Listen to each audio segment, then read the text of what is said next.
Bem-vindos à série de entrevistas do G1 com candidatos ao governo do estado de São Paulo. Foram convidados para entrevistas todos aqueles que almejam o Palácio dos Bandeirantes. Pela sequência definida no sorteio, hoje, dia 5 de setembro, a gente apresenta a conversa com o Vinícius Poit.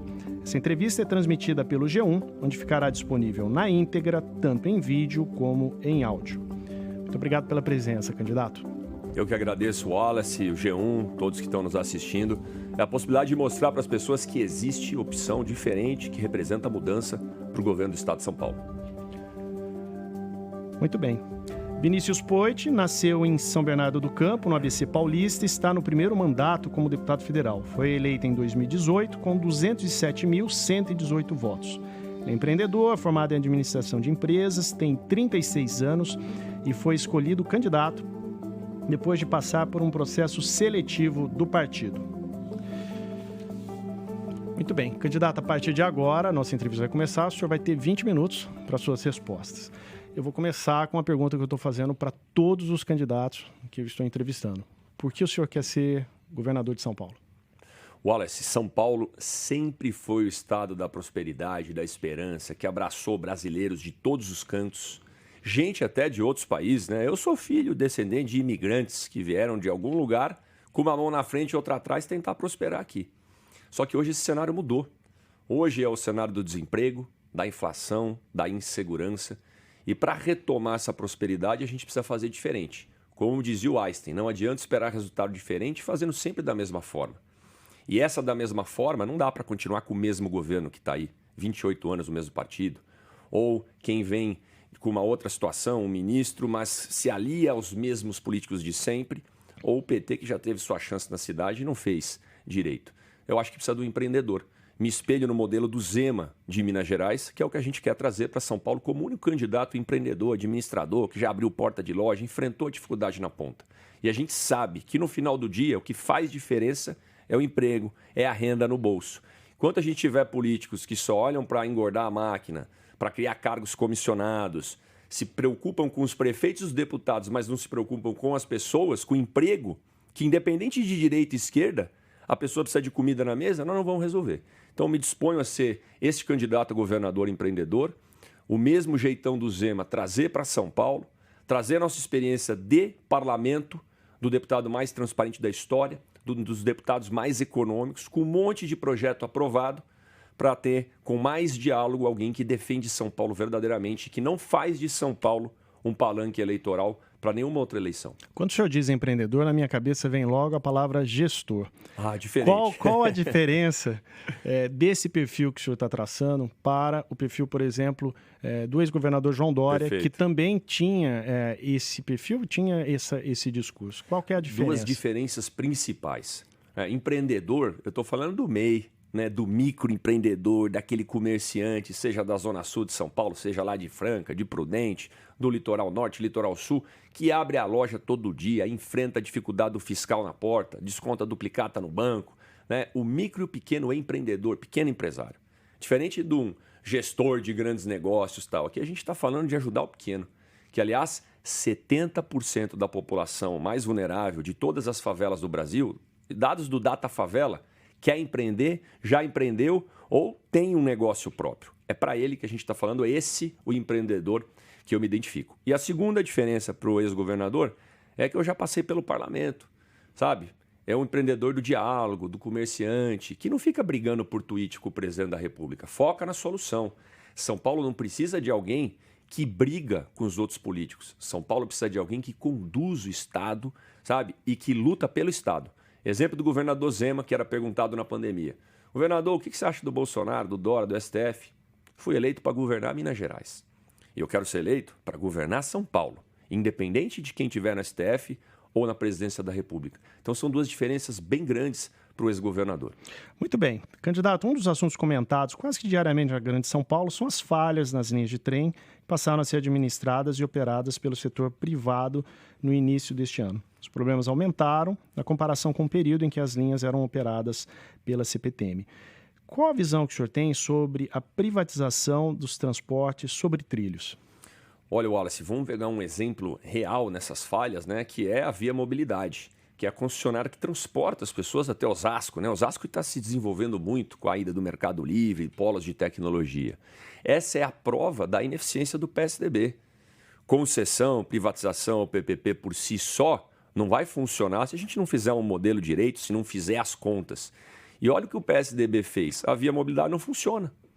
O que um governo precisa fazer? Fazer conta. Olha, qual que é o preço da tarifa, como é que está o concessionário, quais são os indicadores aqui de atraso de trem, de manutenção, para pensar no cidadão, para dar certo o transporte. Então, mas o senhor vai conceder ou vai privatizar? Qual que é a... Modelo de concessão e privatização, né, eles são diferentes para diferentes problemas. Então, ali no transporte, normalmente é concessão, porque você concede para aquela empresa operar por 20, 30 anos e vai manejando. Fez direito? Legal. Não fez, nós vamos tirar a concessão dela e botar para outro. E na Via Mobilidade, nós vamos olhar esse contrato minuciosamente, como todos os outros. Não está cumprindo, nós vamos fazer cumprir. Vamos botar as multas ou vamos revisar e, inclusive, trocar o concessionário, se for o caso. Agora, novamente, a concessão precisa ser bem feita, precisa fazer conta. O PSDB não sabe fazer conta. É ineficiente. Pega a Via Mobilidade, está dando errado. Pega o Rodoanel, não conclui a obra mais atrasada do Estado. Pega Tamoios, que desce para o litoral norte, retomou só agora. Nós vamos fazer conta, novamente. Empreendedor, comerciante, sabe fazer conta, sabe planejar. O PSDB não fez direito e nós vamos ter que consertar esse erro deles para olhar daqui para frente com concessões que ajudem a população, não só beneficiem as concessionárias. Mas deixa então colocar o senhor dentro de uma estação de trem lotada, como todo dia, como está todo dia, com a seguinte pergunta: o processo de troca de concessionárias e fechamento de novos contratos não acabaria postergando a melhora nos serviços pretendidas com PPPs, concessões? Olha, o senhor... Assim, por exemplo, nós temos um problema Como é que é no dia a dia, na prática? Nós temos um problema claro hoje no estado de São Paulo, que é com a Via Mobilidade, com essas linhas 8 e 9, que vivem dando problemas. Se o senhor fosse governador, o que o senhor faria ali nesse caso? Primeiro plano de ação para corrigir é montar o avião voando. Né? Não dá para simplesmente, fecha tudo, vamos trocar a concessionária, porque aí para o transporte. Não pode parar. É trocar o pneu do carro andando. É força-tarefa, olha, vamos consertar esses trens para já, vamos pegar esse contrato, por que está parado? Tem que ter meta, não pode atrasar tanto. Está atrasando, nós vamos multar. Tem que consertar os trens, tem que fazer a manutenção correta. Mas o governo multa e a gente não vê o resultado. O governo é ineficiente, Wallace. O governo não cobra, o governo faz acordo para pagar aditivo de contrato. Muitos escândalos de corrupção, não só nessa concessão, mas no Rodoanel, na Dersa, em tudo. Está na hora de ter alguém que não fica olhando só para a concessionária, olha para as pessoas. Então, força-tarefa para consertar já esses trens, melhorar a manutenção e melhorar as condições agora para a população. Porque não dá para ficar esperando e você tem total razão. E, ao mesmo tempo, já analisar o plano B. Porque se essa força-tarefa não der resultado, tem que trocar. E como é que vai trocar o pneu do carro andando? Isso o empreendedor sabe fazer. Sabe, montar negócio no Brasil é pular do precipício e montar um avião para voar. Isso o empreendedor sabe fazer. Agora, um operador político vai ficar na mão de qualquer papinho que a concessionária contar para ele. Aqui não. O senhor citou problemas em algumas obras e, continuando nessa linha, nós temos aqui ao nosso lado, na Avenida Jornalista Roberto Marinho, a linha 17 Ouro do monotrilho, que era para ter sido entregue na Copa de 14. Nós estamos indo para a Copa de 22. Pois é. O senhor faria o que exatamente com o monotrilho? Olha, isso depois de tanto tempo, parece que agora já foi relicitado. Mas, novamente, a passos de tartaruga. Né? O monotrilho virou a Cracolândia ali embaixo, virou um cortiço. As pessoas estão morando ali. Não tem condição. Uma coisa é, lógico, política de habitação para acomodar as pessoas que estão ali passando dificuldade, mas tem que retomar as obras.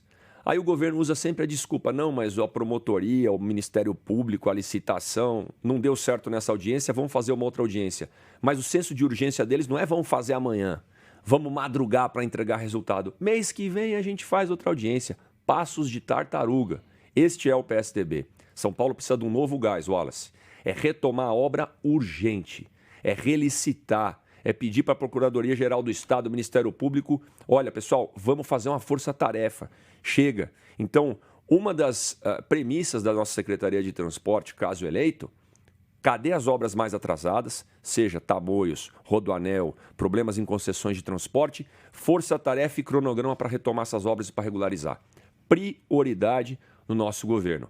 Poit, mas por que não fizeram? Porque não sabem. Político de carreira não sabe fazer isso, tem que ser empreendedor, tocador de projeto. Candidato, no seu plano de governo, o senhor fala em expandir o ensino integral e incluir novos cursos, como de educação financeira, empreendedorismo, introdução à programação no currículo do ensino médio. Como serão introduzidas essas novidades na educação, considerando que os estudantes não têm os conhecimentos básicos consolidados? Wallace, primeiro, conhecimentos básicos consolidados, que muitas vezes estão mais na competência do município e este governo tira o dele da reta. Tudo que você pergunta para esse governo, veja bem, ele fala, isso aí não é competência do governo, é do município. Tudo que estiver no território do estado de São Paulo, nós vamos assumir a responsabilidade de uma maneira ou de outra para ajudar. Como é que eu posso melhorar o feijão com arroz, E literalmente feijão com arroz da alimentação das escolas de primeira infância, creches e Fundamental 1, normalmente, que está mais no município. ICMS educacional. Projeto que está parado, que arrastou novamente a passos de tartaruga do PSDB e esse governo implementou. O governo repassa verbas para os municípios tocar a primeira infância, para tocar a base da educação. Só que repassa sem regra nenhuma, sem meta. Nós vamos colocar metas, assim como o Ceará já fez, Pernambuco já fez. Tem vaga de creche para todo mundo? Está com o índice de avaliação, que é o Saresp, podemos pegar ele de escola de básica legal, nota boa, vai receber mais verba do governo esse município. Não está? Vai receber menos para você forçar a melhorar. Então começa melhorando a base daí. Número 2, onde o Estado tem mais autonomia hoje, no Fundi 2, no Fundamental 2, que é do 5º ao 9º ano, e no médio. Gente, ensino integral de qualidade. E colocar no ensino integral o saber prático, que eu chamo. Hoje, quantas escolas de ensino? Vamos botar números, Começou com 300, esse governo levou até 2.000 escolas. São 5.000 escolas no estado de São Paulo, 5.100. A gente vai levar para 4.500 escolas de ensino integral. Em 4 anos? Em 4 anos, dá para fazer. Poit, mas vai fazer o quê com essas escolas de ensino integral? Nós vamos falar de coisas práticas. Vamos ensinar a fazer conta, gastar menos do que ganha, que é mas educação vai realizar financeira. Concurso para contratar mais professores? Já tem professores na base que podem ser capacitados, receber melhor reconhecimento e mais remuneração, inclusive, para isso. E se for preciso, nós vamos contratar mais. A gente toma essa decisão. Contratar ou fazer concurso? Contratar mais, Pode ser, inclusive, com iniciativa privada, Sistema S e escolas privadas, no caso do ensino técnico, Wallace. Sempre olhando para o cidadão e para o aluno. Como é que nós vamos suprir essa demanda o mais rápido possível? Educação financeira, empreendedorismo, ensino técnico integrado, as coisas que ele usa no dia a dia, Projeto de vida. Outro dia eu fui numa escola, falei com um aluno, o negócio mais legal é o projeto de vida. É você saber sonhar e traçar suas metas, coisa que político não costuma fazer, porque ele só está preocupado com o governo dele, ele não faz política de Estado. Nós vamos ensinar ele a planejar a vida dele. Isso, saber prático, vai fazer diferença para ele entrar no mercado de trabalho mais rápido. Só para ter um dado, 140 milhões de reais são investidos no ensino técnico, enquanto 15 bilhões nas universidades estaduais. Nós vamos utilizar as universidades estaduais, como a Unesp faz com o CTI, Colégio Técnico Industrial, para dar um apoio para melhorar o ensino técnico, que é tão defasado, e integrar ele no médio. Aproveitando que o senhor falou de merenda, a Prefeitura de São Paulo, esse ano, ela liberou muitas escolas, mais de 50 escolas, se não me falha a memória, no período de férias, oferecendo refeições para as crianças para ajudar a combater a fome. Sim. Eu queria saber o que o senhor pretende fazer em relação à questão do combate à fome. Se o senhor abriria as escolas de final de semana para oferecer refeições, se o senhor faria isso nas férias, como é que o senhor pensa em ajudar essas quase 50 mil famílias, segundo o CadÚnico, que estão em extrema miséria na capital? Wallace, se a gente olhar para o estado inteiro, são 3 milhões de desempregados. Na capital, a gente pode pegar as famílias que estão no CadÚnico, mas só em situação de rua tem de 35 mil a 40 mil pessoas.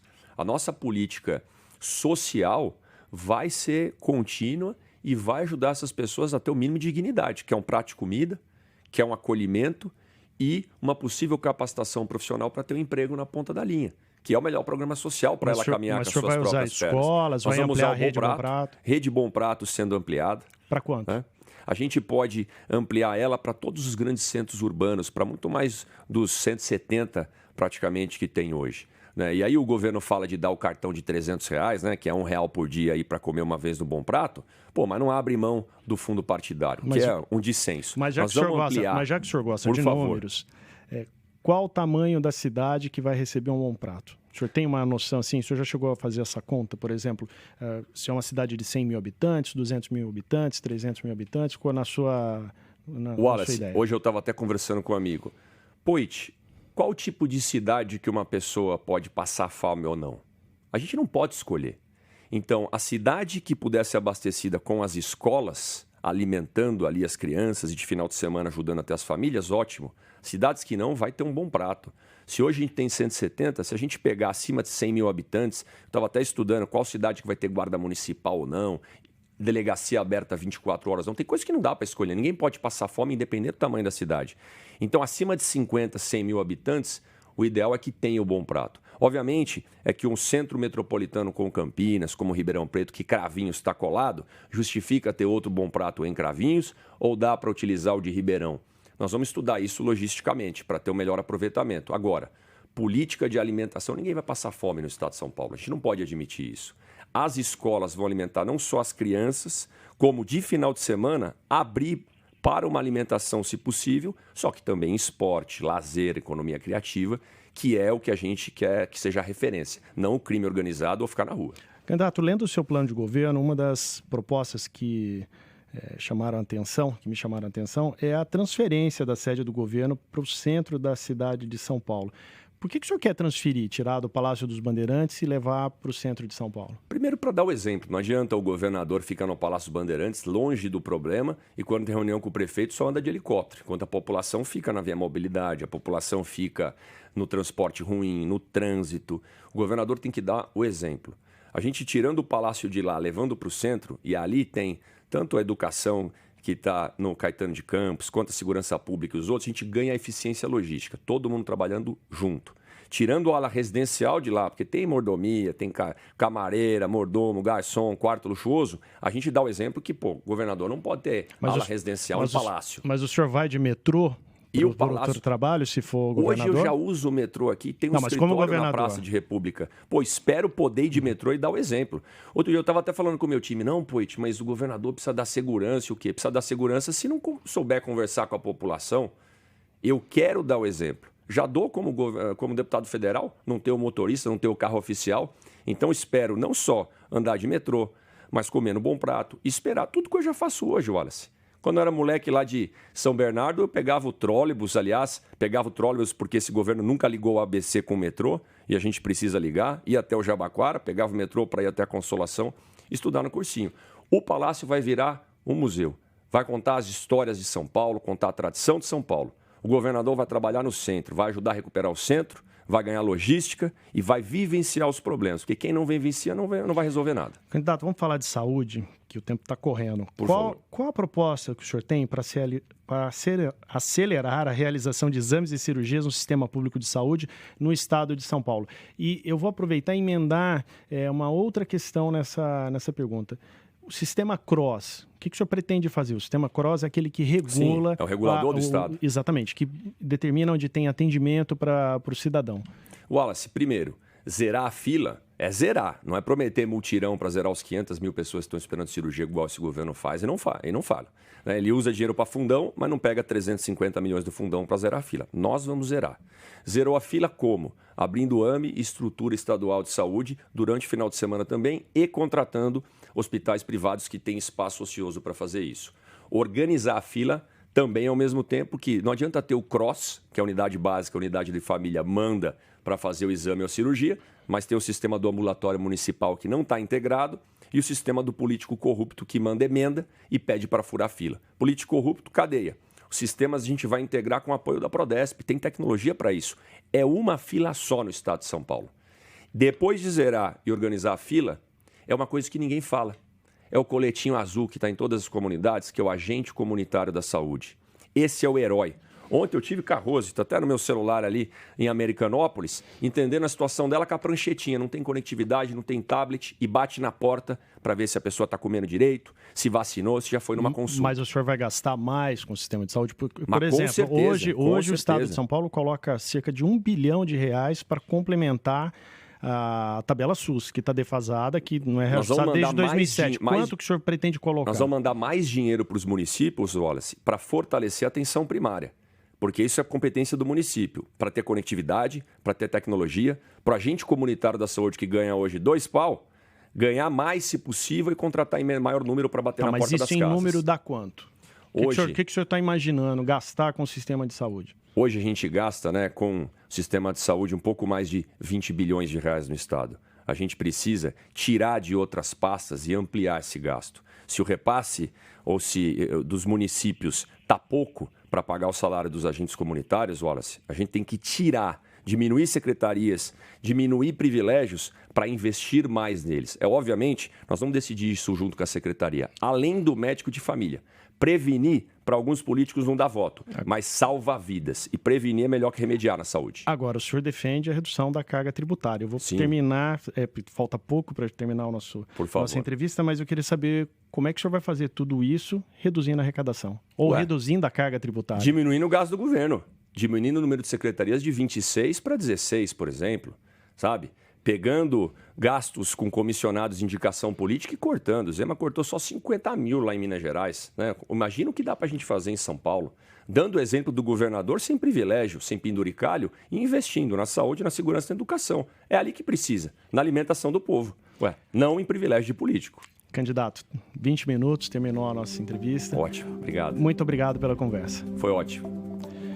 Termina aqui a nossa entrevista. A íntegra dessa e de todas as conversas com os candidatos ao governo de São Paulo estão disponíveis no G1 ou na sua plataforma de áudio preferida. Eu sou o Wallace Lara e me despeço por aqui. Até a próxima.